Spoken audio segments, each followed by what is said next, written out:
안녕하십니까. 대담한 사람들의 정은혜입니다. 세관 몰래 물건을 국내로 들여오거나 국외로 내다 파는 밀수. 그 밀수를 잡기 위해서 밤낮으로 뛰는 분들이 계십니다. 부산세관 구선욱 조사팀장님 만나서 천태만상 밀수 이야기 들어보겠습니다. 안녕하십니까. 안녕하십니까.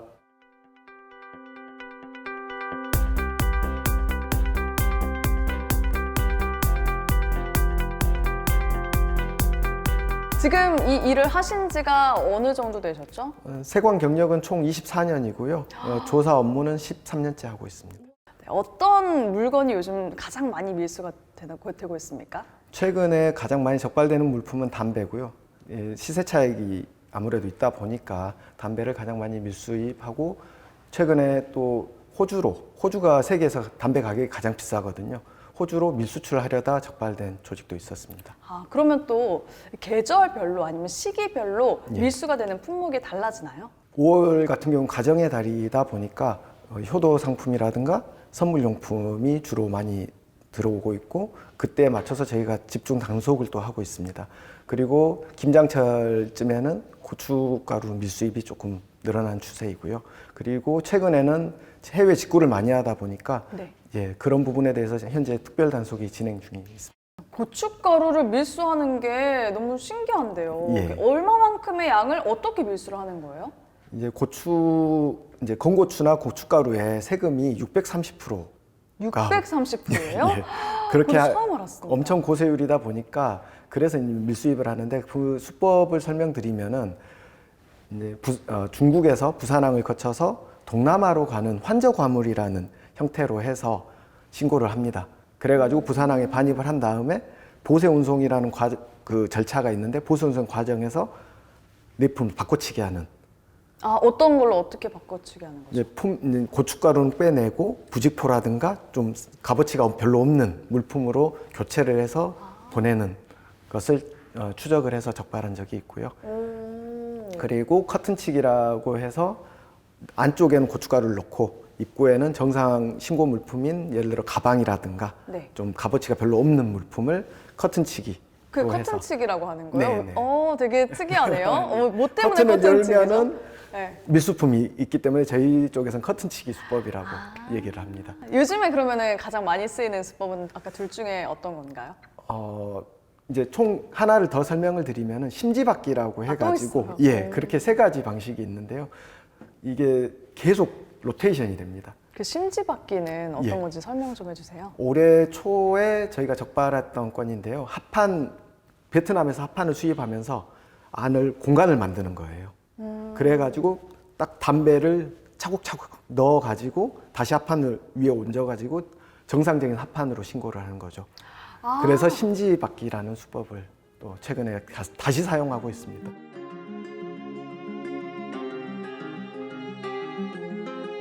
이런 세금이 없이 국내 가격의 10%밖에 안 되는 값에 수출한 담배를 우리나라로 다시 몰래 들여와 국내 가격으로 유통한 일당이 세관에 붙잡혔습니다.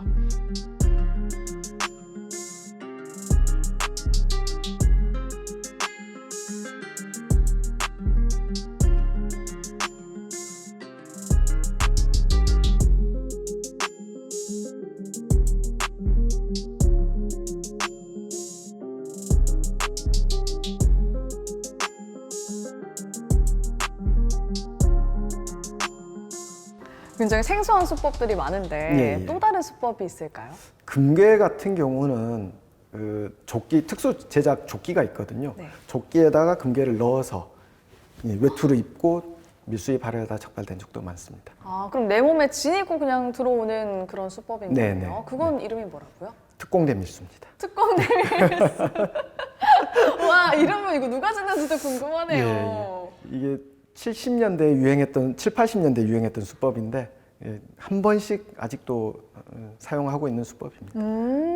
약간 방심한 틈을 타서 맞습니다. 요즘에는 이런 거 안 하니까 내가 이렇게 슬쩍 해봐야지. 약간 이런 분들이 있을 것 같아요. 주로 이제 여행자나 선원분들이 그런 수법을 많이 이용을 하시고요. 근데 이제 그 금속 탐지기라든가 엑스레이로 다 적발이 되기 때문에 시도 안 하시는 게 좋습니다.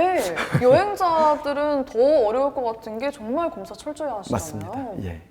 네, 팀장님 혹시 최근에 개봉한 영화 중에 밀수라는 영화 보셨나요? 봤습니다. 어떠셨어요? 그거 보시면서 실제랑 얼마나 차이가 있는지도 궁금해요. 실제로 있었던 수법으로 알고 있고요. 70년대에 실제 해녀를 섭외해서 했던 수법으로 알고 있습니다. 아, 배경은 군산항으로 알고 있고요. 아까 저희가 이야기 나눴던 그 세 가지 수법 중에 해당이 되는 게 안 있나요? 됩니다. 안 되나요? 던지기 수법이라고 또 있어요, 던지기 새로운 수법. 겁니다. 어떠셨어요, 보시면서? 이제 뭐 그런 수법에 대해서 있는 것은 알았지만은 이제 최근에는 잘 안 쓰는 수법이거든요. 아무래도 위험하고 하다 보니까 그랬는데 이제 마지막에 처음에 성실하게 나왔던 세관 직원이 마지막에 좀 안 좋게 되다 보니까 네. 그 부분은 약간 씁쓸하긴 했습니다. 그러면 밀수가 된 품목 중에 이런 것까지 봤다라고 하는 좀 특이한 밀수품도 있을까요? 제가 직접 적발한 건 아니었는데 이제 사례를 보면은 구렁이, 뱀 종류도 밀수입을 하는 것을 봤고요. 구렁이요? 예. 구렁이는 왜 하는 거죠? 보양식으로 밀수입하는 아, 것으로 뭐 알고 키우려고 하는 게 아니라 먹기 위해서 하는 예, 거군요. 예. 또 특이한 밀수품이 있을까요? 밀수를 이제 여행자들 같은 경우는 그 새 알 같은 것도 좀 밀수해서 갖고 오는 경우도 있고요. 새알이요? 예, 앵무새라든가 인꼬 같은 조그만 새들을 살아있는 상태로도 가지고 오고 알도 가지고 오고. 그럼 그 알을 가지고 와서 부화시키려는 목적으로 가져오는 거죠? 네네네. 근데 왜 굳이 새알을 그렇게까지 밀수를 할까요? 이 사이테스라고 해가지고 멸종위기 동식물에 대해서 국가 간 이동이 제한되는 협약이 있거든요. 예. 그 협약에 해당이 되면은 수출입이 제한되거나 금지가 돼요. 그런 절차를 회피하기 위해서 여행자들이 한 번씩 밀수해오다가 공항에서 적발이 되고 있습니다. 또 최근에 그 고래고기, 고래고기. 예, 고래고기를 밀수입했다가 저희 세관에 적발된 적도 있습니다. 고래고기 중에 이제 사이테스로 지정이 돼서 포획이 안 되는 고래도 확인이 됐고요. 그럼 그 고래고기는 밀수를 할 때 예. 냉동 상태인지 아니면 회 상태인지 아니면 건조가 되거나 훈제가 된 상태인지도 궁금해요. 우선 한번 삶은 다음에 예. 그 진공 포장을 해서 갖고 오고 있습니다. 그렇군요. 예, 한때는 그것도 여행자 휴대품으로 가지고 오다가 그게 적발이 되니까 EMS 국제 특급 우편 있지 않습니까? 예. EMS로 해서 적발 이제 밀반입 하다가 적발이 됐었어요.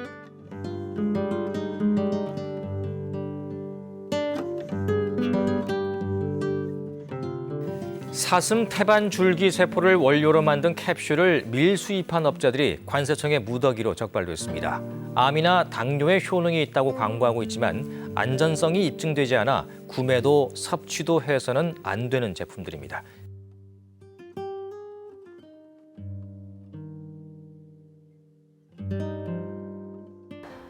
네, 팀장님 지금 세관에 근무하신 지가 20년이 넘는다고 들었는데 네. 그때와 지금하고 비교해서 어떤 부분이 달라졌습니까? 제가 1999년도부터 세관에서 일을 했는데요. 네. 그때만 해도 주로 밀수입되는 게 일본산 워크맨, 워크맨. 예. 저도 들어봤어요. 그거 노래 듣는 예, 그런 카세트 거 테이프. 아닌가요? 모르시겠네요. 카세트 테이프인가요? 예. 그리고 이제 농산물, 그리고 양주 그런 게 주로 밀수입이 됐거든요. 예. 근데 이제 최근에는 이제 농산물에서 그 담배, 시세 차이 큰 담배 위주로 하고 그리고 그 중간에는 소위 말하는 짝퉁 제품 있지 않습니까? 명품 그 위조 상품에 대해서도 밀수가 많이 되고 있었고요. 예. 아, 요즘에 가장 우리 사회에 대두되는 문제 중에 하나가 바로 마약이에요. 맞습니다. 그 마약 밀수도 궁금한 상황인데 네네. 어떻습니까? 지금 코로나가 끝나고 나서 지금 여행자를 통한 마약 밀수가 계속 적발이 되고 있습니다, 실제로. 그리고 전에는 소량으로 가지고 오다 요새는 최소 몇 킬로, 많게는 10몇 킬로까지 마약을 밀반입하는 것이 계속 적발되고 있습니다. 이게 확실히 과거에 비해서 그 마약 밀반입하는 그 비율이 좀 많아진 편인가요? 맞습니다. 요즘에도 마약도 유행이 있다고 하더라고요. 네네. 그래서 요즘에는 그럼 어떤 마약이 가장 많이 들어오나요? 지금 이제 해외에서 외국인 노동자가 많이 들어오다 보니까 이제 동남아에서 주로 유행하는 야바라든지 그런 좀 합성 마약이 많이 들어오고 있고요. 네. 그리고 대마 같은 경우도 태국이 합법화된 이후에 그쪽에서도 많이 대마가 많이 들어오고 있습니다.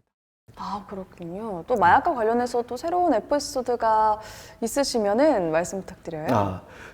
지금 마약 밀수입도 계속 진화를 하고 있는데 한 7, 8년 전이었던 걸로 기억합니다. 그때 그 중국에서 들어오면서 고량주, 네, 그래야지. 술에다가 마약을 희석시켜 가지고 그럼 탄 거네요. 예.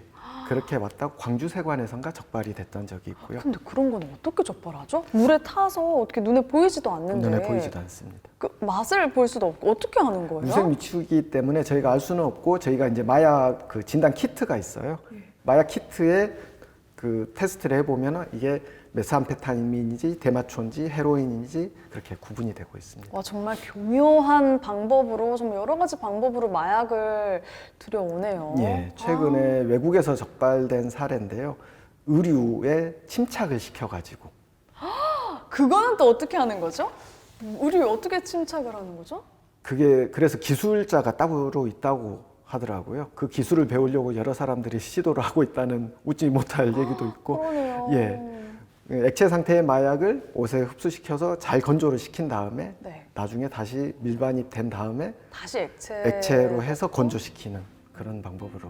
와, 정말 치밀하네요. 예.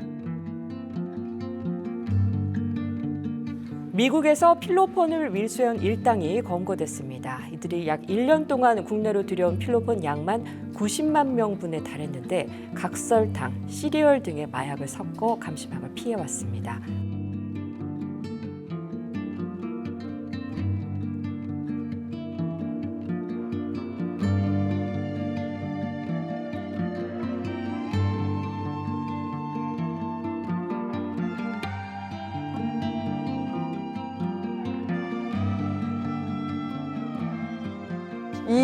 이 방송을 보고 계시는 많은 분들에게, 시청자분들 그리고 일반인 분들에게 하시고 싶은 말씀이 있으시다면요. 크게 두 가지인데요. 해외여행 잘 다녀오시고 성실 신고를 부탁드리고요. 그리고 또 하나는 이제 밀수 신고를 하시게 되면 마약 관련은 최대 3억 원, 그리고 일반 밀수 사건이나 지재권 대의무역법 사건 같은 경우는 1억 5천만 원까지 포상금이 지급이 되니까 많은 정보 신고를 부탁드리겠습니다. 이걸 보고 난 다음에 이런 신고가 좀 많아졌으면 좋겠네요. 맞습니다. 네. 저희도 포상금을 최대한 지급하도록 노력하고 네, 있습니다. 저도 혹시라도 신고할 일 있으면 바로 팀장님께 전화 드리겠습니다. 좋습니다. 네.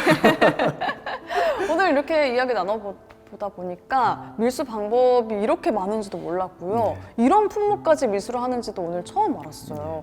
또 그리고 참 이 밀수라는 게 우리 사회에서 정말 나도 정말 생각을 해야 되는 문제고 정말 우리도 이렇게 밀수가 정말 가까이 있는 문제다라는 걸 오늘 또 이렇게 알게 됐습니다. 오늘 이야기 너무너무 즐거웠습니다. 팀장님 고맙습니다. 감사합니다.